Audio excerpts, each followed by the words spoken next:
somebody came in and looked at this and was like, ding, spiff coming. I hate to say that, but it just gave me all these just that kind of that nasty feeling like, I think somebody screwed this guy. Hey man, how you doing? Good, how are you? Good, we're on the air. Everybody, welcome to the Make Trades Great Again podcast. Andy and Eric here. Andy and I were just talking before we record. That's our biggest fault here with this podcast is we get all of this talking done before we even hit the record button. Well, we've only been at it for like 50 minutes.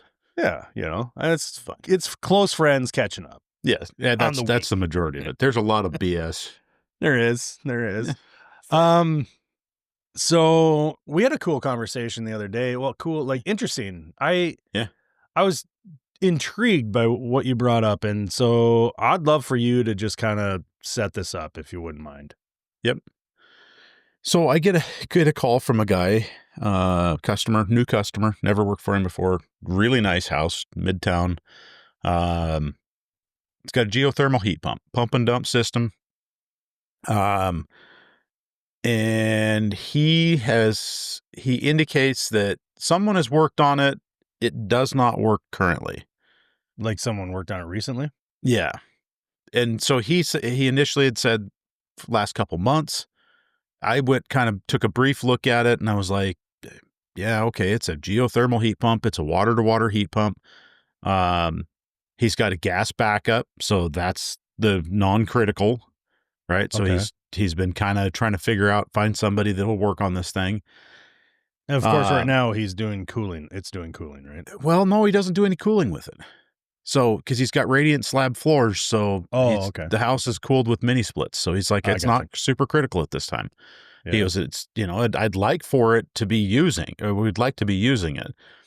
The challenge, and this is where his conundrum comes in. When he built the house 10 years ago, 15 years ago, something like that, 10, 12 years ago, geothermal was all the rage, right? Sure. Efficiency, it's going to be great. You put this thing in, you're going to save so much money. And he goes, I didn't really put it in to save money. So just a precursor that wasn't the reason behind it. He goes, I wanted to do my part, save energy, blah, blah, blah. And at the time I thought, harness the energy the earth provides us. Exactly. So he goes, I wanted to do my part. And he goes, we spent a pile of money trying to make this work. Pile of money just to install it. Yeah, exactly. So anyway, he goes, it's been pretty much flawless for the last 10, 12 years. He goes, I've had little things, new zone valves and some, circulating pumps, stuff like that. He said, so he's kind of giving me this rundown and I'm looking at it and I'm like, man, it's a heat pump. If the refrigeration cycle works, right? Like all of the parts work in there and we don't have some major catastrophe inside, we should be able to fix this. Yeah. And I just told him that. I said, we could do a couple of things, I could pull the refrigerant out. We could, check it. So the questioning component is the contractor that came previously, 2 contractors ago, came in, the unit went down. Something happened, quit working. He calls for service. Technician shows up, looks at it, does a few things. And he goes, in my ignorance, he goes, I left and I wasn't really paying attention to what exactly the technician was working on. He goes, in my defense, I don't know what the hell he's working on. The owner? Yeah. Okay. Right. He goes, I don't know what he's working on. Like, I don't understand this machine. I don't know why it works or how it works. I don't know what I'm even looking at. So I'm just standing there looking at this guy fiddling with this thing. Sure. And he goes, so I don't know all the terminology. I don't know the lingo, whatever. So guy says, long story short, he determines that the unit's low on refrigerant. Right. So the tech does. Yeah. Yeah. The system is a closed system. There's no outdoor condenser, nothing like that. It's all a package unit. Mm-hmm. So the guy adds 4 pounds of refrigerant to it. Oh, and so 4 pounds right there. I'm like, okay, maybe if it's got a pretty sizable leak, could be low. It holds 7 pounds total. All right. So it holds a fair bit of refrigerant. 410A. So the tech fires the unit up. Yeah, right, everything works. And the guy says, yeah, it worked for like 15, 20 minutes and then quit. Okay. Technician plays around with it a little bit and it was like, yeah, I'm pretty sure it's dead. He goes, I don't know. I don't know. It's not, whatever, blah, blah, blah. Charges the guy $700, $800 or something like that for an hour and 4 pounds of refrigerant. Yeah. And says, we're going to have my salesman come take a look at it or come talk to you about it. Yeah. Those sales guys. So this company, bigger company here in the area, their model is, they've got technicians, they've got sales crew, and then they've got install crews. Very, very traditional, common for the HVAC and plumbing industry. Yeah. Anyway, so salesman comes, looks at it. Oh yeah. We can't get this anymore. We can't get parts for that anymore. They kind of, quantify why they want to replace it, and end all, $38,000. You get a new heat pump. Oh. And $38,000. $38,000. And the guy's like, wow. What in the world are they going to have to change that's going to cost $38,000? Well, I mean, a geothermal heat pump, you could pay $15,000, 15 to 18. You're just right out of the box for a good, a high end. Yeah. To me, I'm going to go off for 1 second here. To me, that's the problem with Geo. Right. I'm sorry. Yeah. I'm sorry, Mother Earth, and everybody that supports this kind of technology. I do too. I think it's great, but like the equipment side of it isn't. But anyway, okay. Well, sorry. So this is, and I don't know. I mean, like I said, I didn't see their proposal. I don't know if it was all encompassing, like let's tear out the buffer tank and the zone valves and the primary pumps and the controls and rebuild this whole thing. I don't know what they were had figured in $35,000. So I'll preface that with that.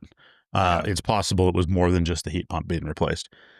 Anyway, so he's like, no, I got to think about it. Obviously not signing the go form today. So a month goes by and he finds another refrigeration tech to come look at it.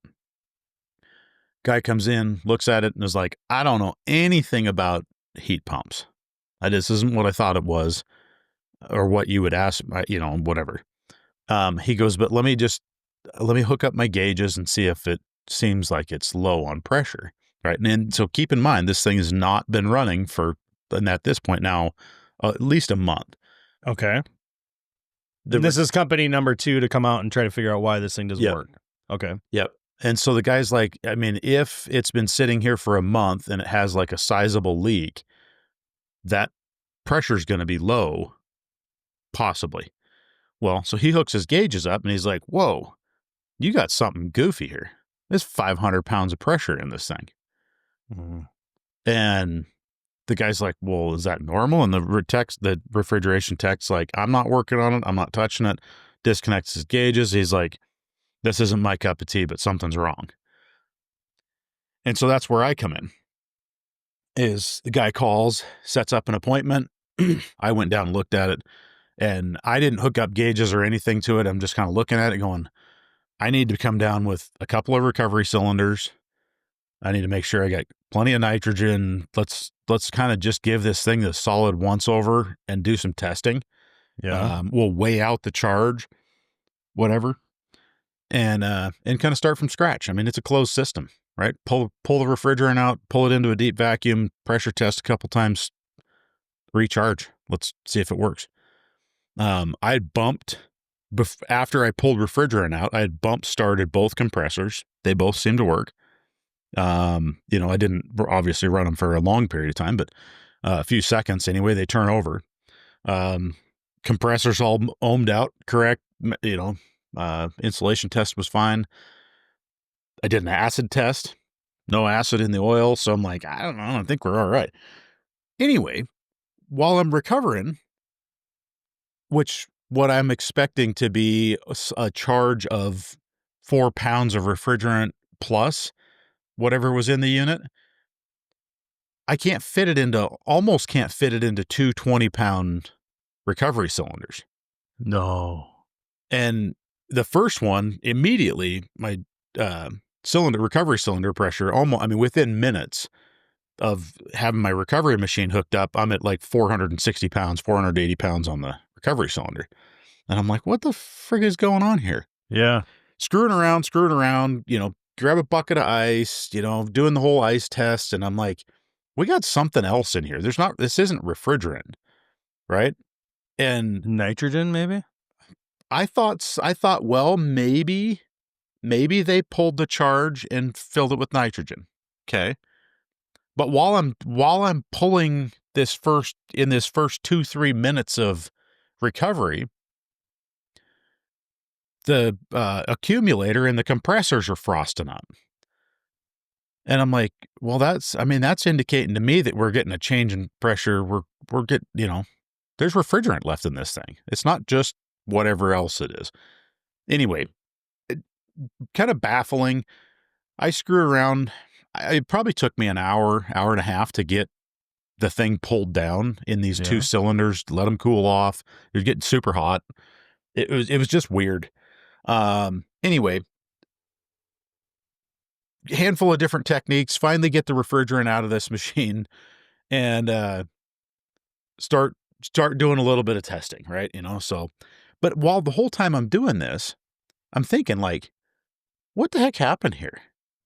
Like whatever was added to this refrigerant system was not, almost like it was intentional, right? Like, I really early on got that feeling like somebody came in and looked at this and was like, ding, spiff coming.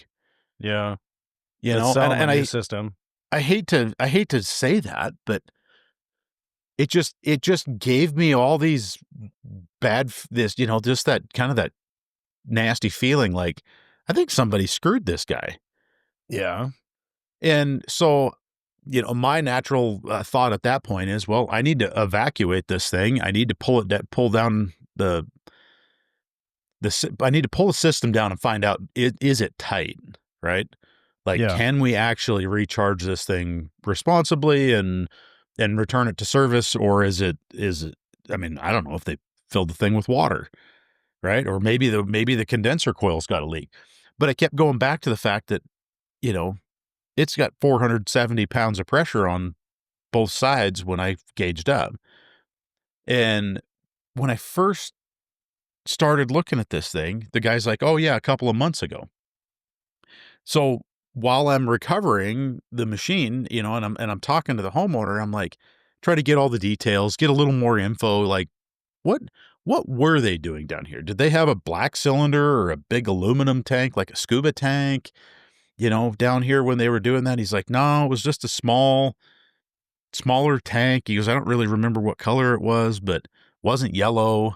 It's because I'm thinking, well, maybe they just put recovery gas back in it. So maybe they put something that was contaminated into it or something.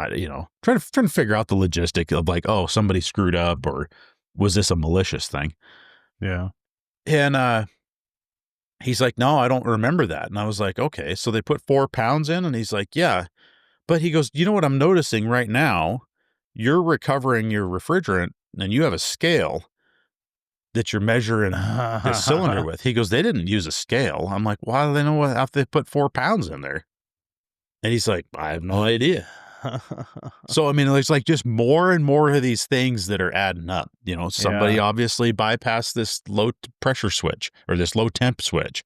Okay. Which may have been the original problem. Anyway, it was about 5.5 hours that I got into this thing. Right. And he agreed to all that, like, just figure it out. I'll pay you. His thought was, and he and I both came to it. I said, you know what? I could probably recharge this thing for $1,200, right? And I'm just kind of thinking on the outside, and I ended up doing a little less than that, with the hourly rates and the 7 pounds of refrigerant. Yeah. Could I have made more money? 100%. I could have probably charged the guy friggin' $4,000, and he'd still be happy at this point, right? So Mm-hmm. I eventually am able to evacuate the unit down into I think I ended up with a holding micron test at like 330. We had all kinds of weird things going on, refrigerant wise. And so I did started with the kind of triple evac, Yeah. um, sweep with nitrogen, did that a couple times. I ended up doing it, I think 4 or 5 times. Oh, wow. And finally got down to the point where I was like, okay, we're down here. I'm relatively confident after a standing nitrogen test and a holding vacuum test that we don't have any leaks. We don't have like a ruptured water coil. We don't have, something just puking refrigerant out in the system. Anyway, so figured, you know what? At this point, I don't even know if this stupid thing works, right? I mean, it could have bad reversing valve. There's a handful of other components that could be defective on this thing in addition to the compressors. And recharge it and fire it up, and almost immediately froze the ground loop coil or the ground loop heat exchanger. And I'm like, whoa, what the heck's going on here? Start backing things off, and I could hear it, and I'm like, what the heck? Well, come to find out, somebody's closed off half of the ground loop. Oh, so you couldn't pull so enough. I couldn't get water through it. Yeah. And, after looking, I'm like, look at this. We don't have a flow switch. There's no flow switch on this model. So, like, God dang it. So now I got it's going to run. It's going to run, but it doesn't have flow through the full flow through the system. Okay. Going to pull all the heat available out of that ground loop, the water that's in the raise plate, and then it froze that. Well, didn't break it, so I obviously was listening. But so this is a 5-ton unit, 2 compressors, and the stage delay is set to like 4 seconds. So I guess, in the amount of things that were going on that I was trying to pay attention to when it started up, I didn't recognize the second compressor had come on, because they were sounded the same right out of the start. Yeah, and 4 seconds is like, nothing. You don't even have time to react to that. Right. Take you longer to shut her down. Right. So I'm looking at it, and so that's the second thing. That at some point someone had moved the second stage compressor to start with the first stage. And then there's a time delay in there that's factory, but it was turned all the way to minimum. And so I kind of looked around with it. I was like, all right, well, because they don't use it in cooling, I don't know. I was able to energize the reversing valve, restart the compressor, use the compressor to thaw the heat exchanger out, and found this valve that was closed, opened the valve, got flow through it, found 2 other valves in the process that were closed, like kind of around the back side of this thing, just just little things that I'm like, no, you know what? If I were trying to safe this thing off, I'm not just closing one valve, right? It's a circuit. Yeah. If you were worried about safing this machine off, you would have closed off both valves, going in and out, disconnected made the ability for the thing to not run, like pull a wire off the compressor, something. And none of that was done, and so I'm like, I don't know, some stuff's just a little weird. So long story here, right? Here we are 18 minutes into this. Long story longer. Right. What do you, I know the VP of operations at this company. I've worked with him outside of a personal side of things. I've been involved with him on a couple of different events. Yeah. Nice guy, right? Yeah. I have respect for him. I don't think this is the type of company that he instills and tries to run. Question. Do you, as a competitive technician, call this dude and be like, hey, I went and looked at this project, and I'm pretty sure one of your technicians sabotaged this guy's equipment. Well, for the sale. Yeah. So we talked about this a few days ago, and I gave me a little bit of time to think about it, and I did. I thought about this, and it's tough. And I even talked with a couple friends, and just to get their take on not the whole story, just like the very abbreviated crib notes, right? Yeah. And I even talked. Let me like pause Chat it for a GP. second. Yeah. Just to throw one tidbit of information because I didn't put this in. Oh, okay. After recharging, turning the time delay up, and getting water flow, the system works fine. Oh, okay. Yeah, no, good ad there. So everybody. Yep. So we're back to we got heat if we need it. Right. Okay. Right. Good thing it's August and we don't. Right.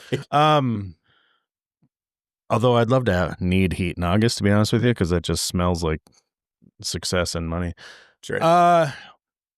It's tough. You don't want to jump to conclusions, right? So you didn't. I mean, you just have to go with your gut and the data, like the true, like what's in front of you. Yeah. And so a couple things like the valves were closed. They don't close themselves. No.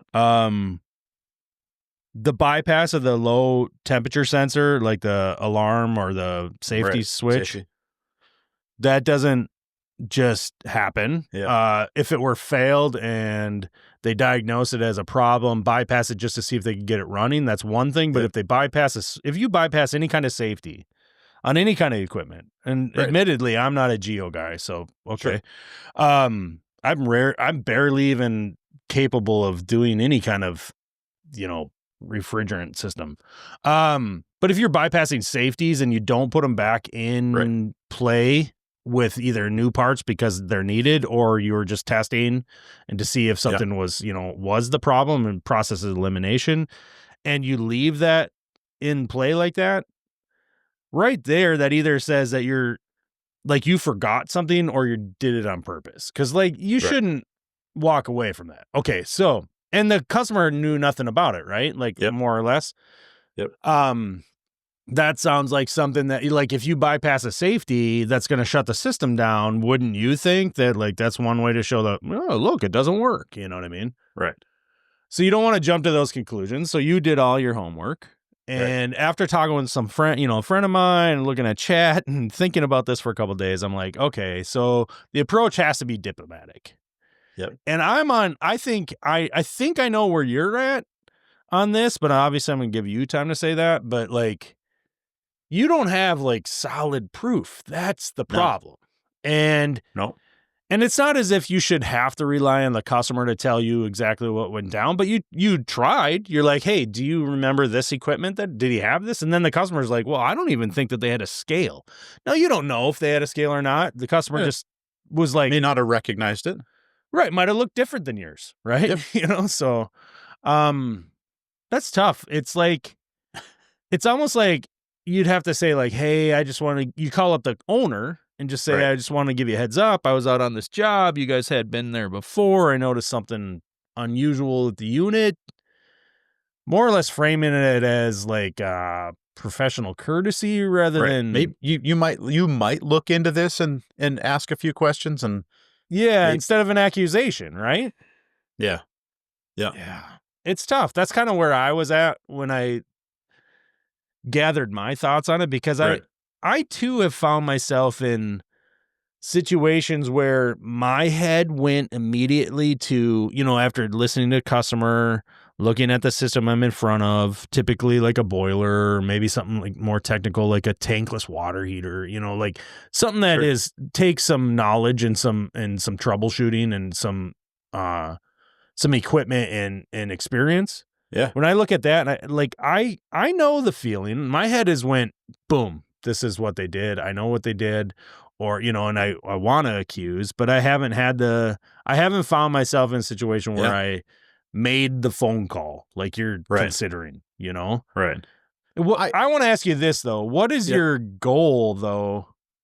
In your head, is it like, I think I should do this because it's the right thing to do? Or like, what are you hoping to achieve in the end? Well, I mean, at this point, I think all of us that have respect for the industry, right? Plumbing, HVAC, boilers, hydronics, electrical, it doesn't matter, right? Yeah. We all have general interest in the well-being of the industry. And well-being meaning you want the customers to trust us. Yes. You don't want it to. Yes. It's hard enough to walk into somebody's house and be like, hey, your boiler is dead or your water heater is dead, right? and not have people have this generalized feeling like, oh, great, here's another one of those guys that's trying to sell me something. 8 years old and we don't work on 8-year-old equipment. It's dead, right? The industry is absolutely chock full of companies that model is sell them a new one. And, in some cases, that may be the best thing. I'm not going to argue that it's not ever the right thing to do. I'm going to say, though, that there's a lot of times when technicians, I don't even know how to preface this, technicians today are less technician than they are salesmen in a lot of cases. Well, and that's a business model. It's incentivized. Yes, it's a business model. Drive up that ticket, get that sale. I get it. We've talked about this a lot, you and I, either on the podcast or private. And my thoughts on that aspect are I'll be pretty clear on that. From a business standpoint, it takes less investment from the management, from running the business, training wise, to train your people how to be successful in replacement sales kind of thing, in that tactic, than it is to train them to be better techs. Yeah. Well, it takes less time. It's straightforward. You need more better techs than you do salespeople at that point, because repair is going to be harder than replacing in some cases. No, and I'm not defending the practice. No. I'm very much, you know me. I kind of just say it like it is, or I say what I feel, and I feel like I've thought about this, and I don't do it this way, but I feel like it's kind of obvious. It's just easier to train your people to say, you hit this benchmark, it's 10 years or it's 12 years and it's a forced air furnace. Yeah. And if it's at year 13, we're not putting in a new blower and board, or we're not replacing that heat exchanger. It's going. Well, in reality, these equipment, like it or not, can last a lot longer than 10, 12 years. You know what I mean? Well, and that's part of it. It's part of what I guess I'm looking at. In this particular case, guy he's got two options. He can shut this thing off indefinitely and run on gas, right? Yeah. He could replace whatever was proposed for $35,000 or $38,000, whatever it was.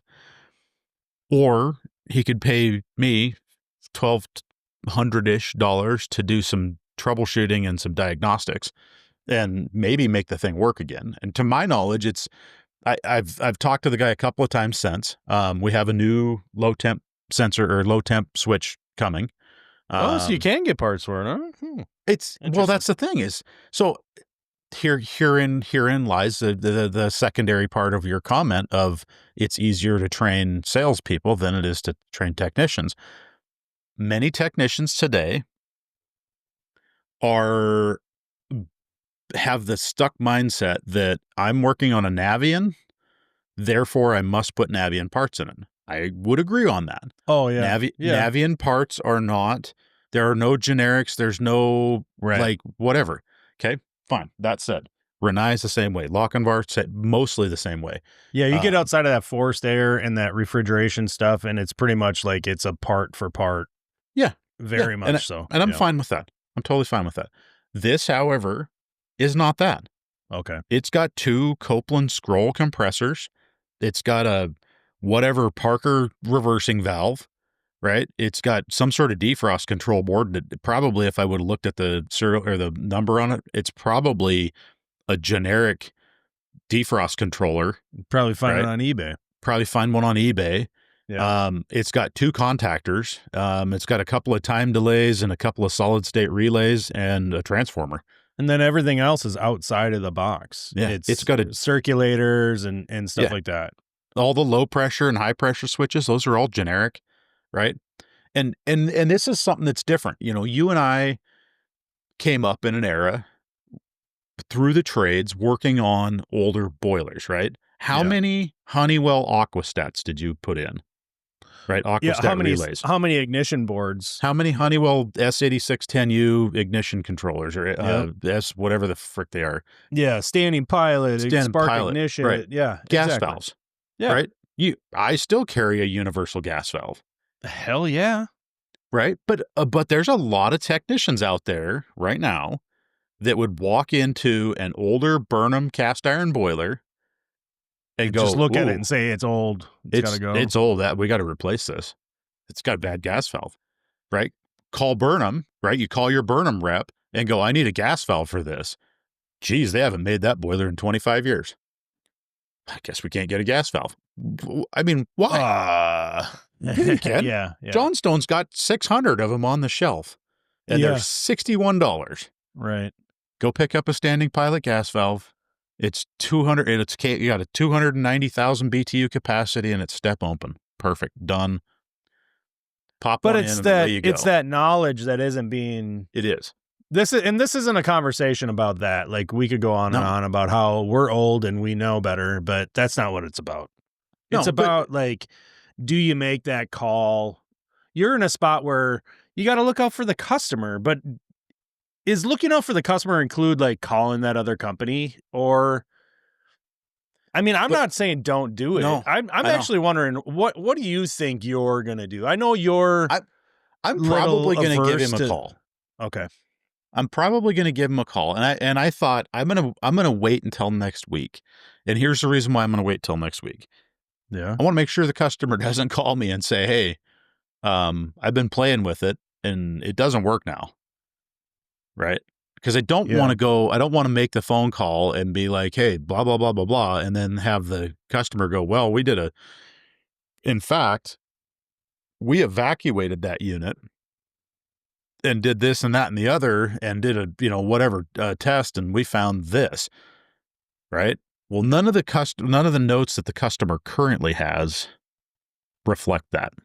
Yeah. It doesn't indicate that they did what they could do. That. Yeah. It was very, very brief description of what was done. Nothing about the closing of the valves, nothing about disconnecting the low temp switch. And I don't even know. Maybe it wasn't even this technician that disconnected the low temp switch. Maybe that's been that way for 10 years. Well, do you think that they might have did it like on startup or something? Right. Yeah, maybe it was summertime. They're like, we need it to heat. Yeah. I wonder, do you think that if you contact this company, like, I guess it's a possibility. It's not your opinion is what the answer is to this question because you don't know. But do you think that this company's then going to be like, well, okay, thanks for the heads up. And then I think that this company's going to contact the customer and, like, try to maybe solve the problem again or something, like I don't know. Like, you know what I mean? Like, are they going to go back and be like, I think this company, this company's calling us. What gives? Or, you know what I mean? Like, are you inviting that? Or do you even, I guess you at this say something point, to the homeowner? You know what I mean? Yeah. At this point, it doesn't matter. Because if that other company reaches out to the homeowner and says, "Hey, we want to make right." Yeah. Right. Or whatever, maybe they do, maybe they don't. I'm suspicious that they won't. Yeah, because it's kind of hard to defend yourself in that scenario. They probably are going to walk away from it and go, okay, well, hopefully they don't call us. Yeah, I don't know, and that's the thing. And like you said, you would ask, what are you hoping to gain out of this? I have no idea.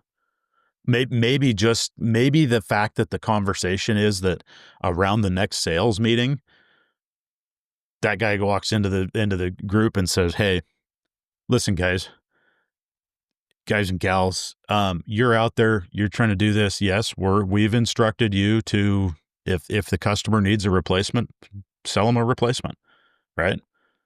Don't create a replacement." You might have that conversation with the owner too. Like, when you call them, they might just say, "Hey, look, Andy, I hear what you're saying. Mistakes are made, but we tell our guys if under these parameters." And I guess you have to accept that. I mean, you don't have to like it. Yeah. Yep. I mean, you know what I mean? My alternative is I don't say anything and nothing changes.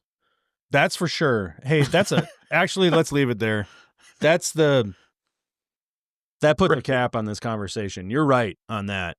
Yeah. I kind of ignored that whole line of things. That actually just, you blew my mind right there. Look at that. We're 35 minutes into this, and I like that, actually. I don't say anything. It doesn't change. And we can apply that to so much in life right now. Well, if you've always done if you always do what you've always done, you're always going to get what you've always got, right?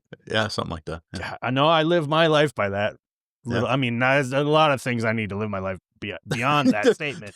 But I keep that one in mind. If you follow, if you always do what you've always done, you're always going to get what you always got. Yeah. All right, dude. I appreciate this conversation, and I appreciate you know, opening it up. Look, sometimes guys listening, please, guys, gals, you know, when I say guys, it's everybody.